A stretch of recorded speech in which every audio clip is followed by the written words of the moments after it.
Hello everybody, welcome to ChinFat. In this episode, and actually the previous episode and this episode and the next couple episodes, I'm covering these four workspaces, common workspaces inside of Premiere Pro, which are the project window, the source window, the timeline or sequence window, and the program window. Now the way you quickly jump between those, the shortcut I gave in the previous episode is Shift 1, 2, 3, 4. I'm holding down the Shift key, and 1 will jump to the project window, 2 will jump to the source window, 3 will jump to the timeline window, and 4 will jump to the program window. And you see this blue highlight around that window, which means that I am operating within that window right there. And mainly the shortcuts that I use will pertain to the operation of that window.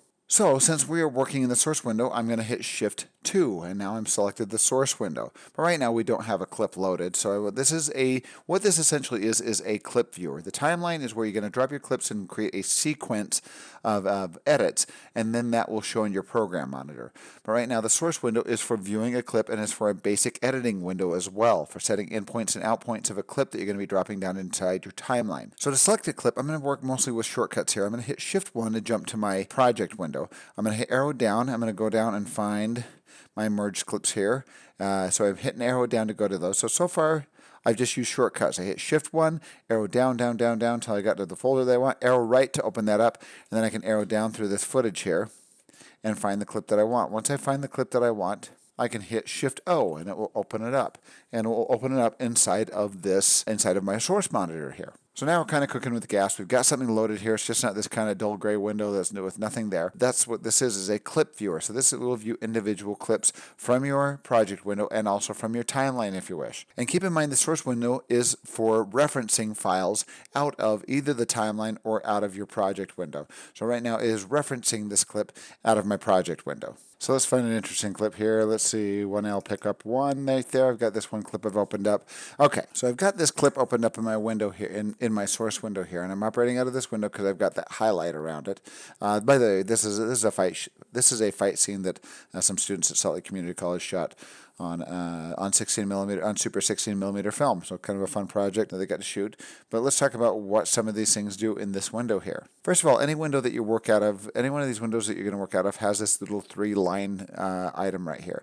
If you click on that, it's going to be a menu, and it opens up some quick items. I hardly ever click on this, but you can close a panel. I don't want to close my panel. If you do happen to close a panel and it's gone, and you're like, oh crap, where'd my source monitor go? All you have to do is go back down and click on a clip again, and it will open it right back up. It is in a different order now, though. I've got my source monitor over here. You also have effect controls, audio mixer, and various other items that you can have in this window.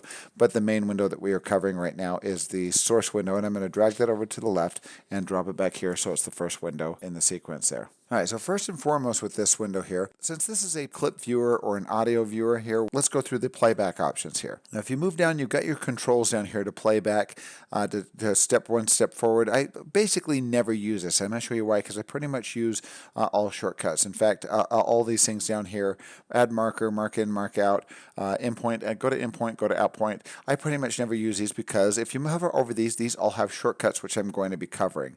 Add marker, mark in, and look at this as I hover over it. The add marker shortcut is the letter M. Mark in is the letter I. Mark out is the letter O. So we're going to be going over these. I'm just going to keep in mind that the items that I'm talking about down here, I'm going to be covering through shortcuts, and I'm pretty much going to stay away from this controller board down there.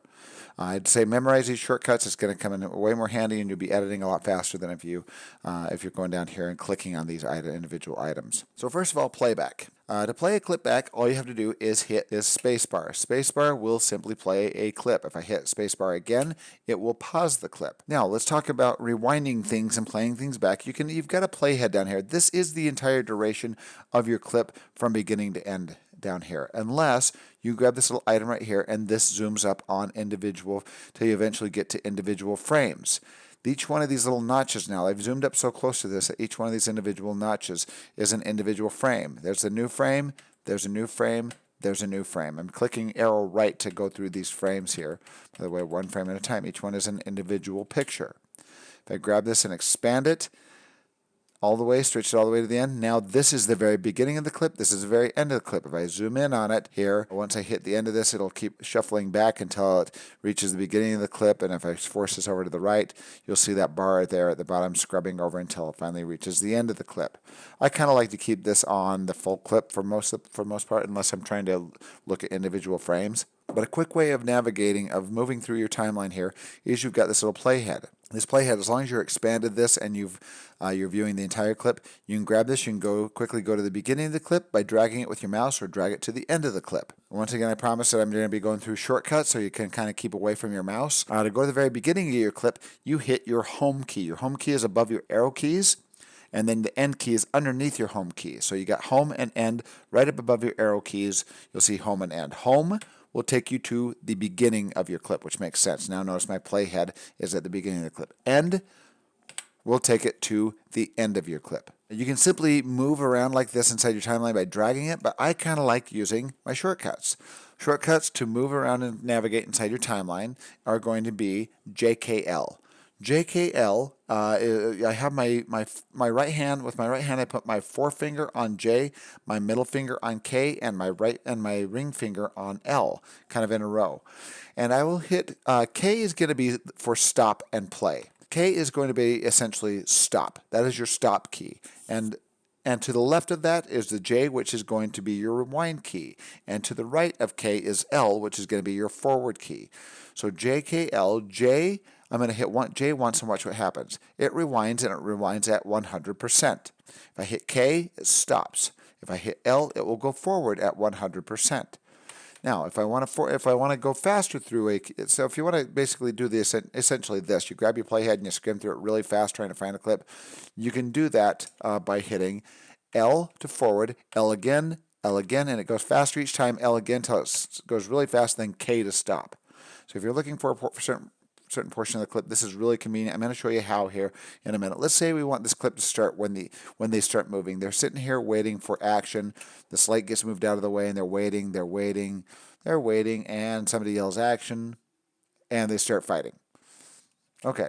So let's say we want to get it to where she kind of pulls that knife up. That's a fake knife, by the way. It's a prop knife, so they're not fighting with a real knife. Don't be doing this sort of stuff unless you're experienced, unless you have somebody that is experienced and can bring prop knives so you don't get an eye stabbed out. Don't be doing that, please. Let's go through a couple other functions here.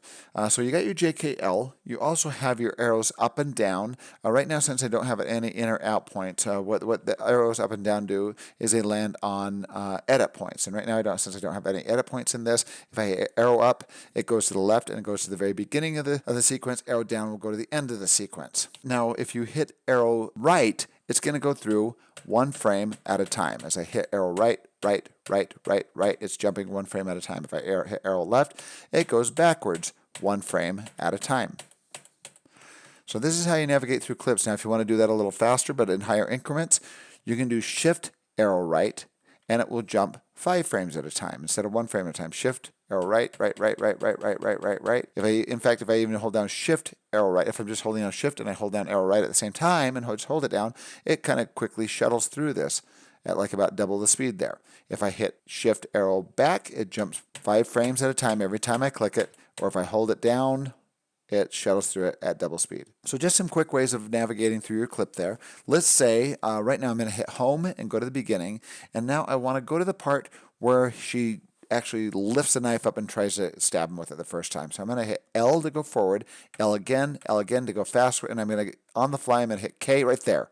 She lifts her hand up, but I missed it, so I'm going to hit J to rewind. Now her hand's down, and let's say I want this right when it just barely starts lifting up here. So now I can hit arrow right, and right there her hand is like, you can see the motion blur because now her hand is starting to move upwards.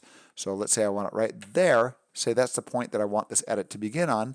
That's it. I use JKL and the arrows to kind of get it exactly where I wanted to. Now, if we want to just borrow that portion from the clip and drop it in the timeline, what we're going to be doing is we're going to be using I and O. So I is your endpoint. That's where the clip is going to begin. Let's say right here, I want to start right there. I'm going to hit I for endpoint. And you'll notice it put a little line right here. And so far, it's got the rest of the clip here because I haven't done an out point yet. But that's where my clip begins, and it ends at the end of the clip. If I play through this and find a portion, let's let's say when she breaks away right there and swings, I want to stop right there. So after she swings, let's arrow backwards. Let's say right here, right before she swings forward. Let's say she's going to swing forward. We stop right there. We're going to match cut to the next shot. Then I can hit O for out point. And now that is the duration of the clip right there that it's saving.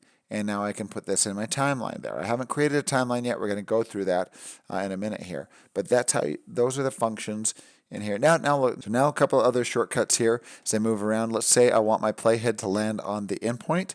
I hit Shift I and it goes to the endpoint. Shift O goes to the out point. If you just hit I or O, it sets new endpoints. If I didn't like that endpoint, I can move my mouse, my head over here, playhead over here, hit I, and it resets the endpoint. But I did like that, so I'm going to hit Command Z and undo, and now I have to save that as the endpoint. Okay, a couple other things in here. Right here, this is the playhead position of your time code. This has a random generated time code for this clip. So what we've got here is this is your hour meter, this is your minute meter, this is your seconds meter, and this is your frame meter. What happens is we count through these. I'm going to arrow to the right and notice that frame meter updates by 1 frame, and this is 24 frames per second. So this is going to get to 23, and then the next frame is going to be, instead of 24, it'll be 00. That's where it resets. It updates the seconds meter to 53, and so on. So as we go through this again, go to 23, next one, notice how the second meter updates. So you get 24 frames per second. So every time it goes 24 frames, it updates the second. And every time you get up to 59, it will reset to 0 seconds, and then it will update, just like a clock, it'll update your minutes meter, and then as it gets up to 59 and goes to 0, it'll update your hours meter.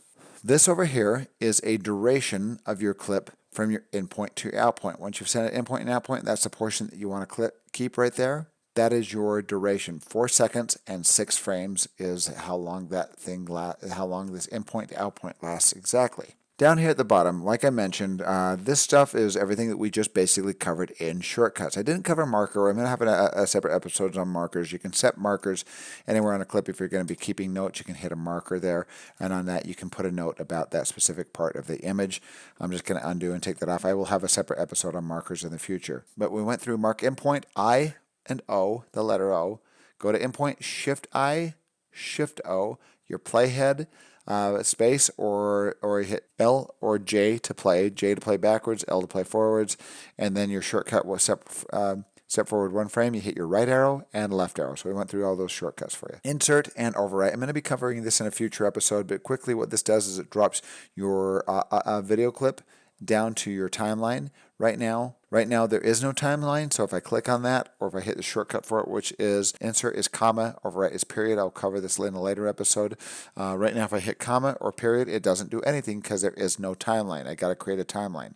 And the way you create a timeline is simply, if you're working in this video format here and I want to match my format, I can grab one of these clips here, or I can grab even this endpoint and edit point and drag it. I can grab this whole thing right here, just grab it, drag it, hold it over drop media here to create sequence, and it will generate a new sequence for me. So I'm going to undo, and because another way of creating a sequence is you can just move over here. I'm going to hit tilde and open up my project window larger here. As you can go and find a clip that you're working with here. You can find the clip, you can just drag it and drop it here to the new item icon, and it will create a new sequence for you based on those settings. I'm going to undo, or you can just grab it here out of this window and drag it over here and drop it, and that also creates a new timeline based off the settings of the clip that you have over here. So I'm going to delete that.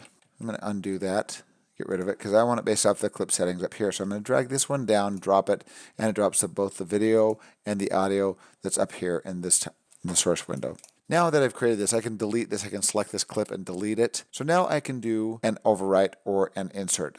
And I will describe these in the future episode here. But if you hit period, it will basically drop it down into your timeline there. And it'll drop this in point and out point down into your timeline. And now if I move my playhead over here, I've got my first edit that I've done in there, and it shows in the program monitor.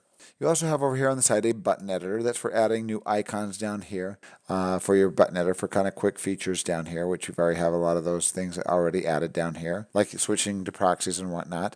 We'll cover some of these in a future episode as well. You've got your resolution, you got your playback resolution right here. If you drop this down, if you have really high quality resolution, if you have like 4K resolution or above, you can tell it to play only at half resolution and it will play the footage back quicker. Find that sometimes, depending on the type of footage that I'm using, this doesn't work too well. Sometimes you just need to do proxy editing, but sometimes it will work. Like on red footage, I find that it works quite well to tell it to show at half resolution here, and also in your timeline as well, you can tell it to show at half resolution. Otherwise, if you're doing proxy editing, full quality works really well. You can turn it all the way down to 1/8 and sometimes down to 1/16, depending on the nature of the footage. A couple other things right here. You've got your drag video only. If you want to drag this down right now, this has video and audio associated with that clip. I'm going to delete that. If you grab the video, that will just bring down the video to your timeline. Delete that. And if you grab the audio, that will just bring just the audio with that timeline there. And if you want to see your audio in this here, right now it's showing the video. If you want to see the audio, you just click on this and it will pop up the audio. And there's my in and out point right there. And that's what it's dragging down, is that portion of my audio.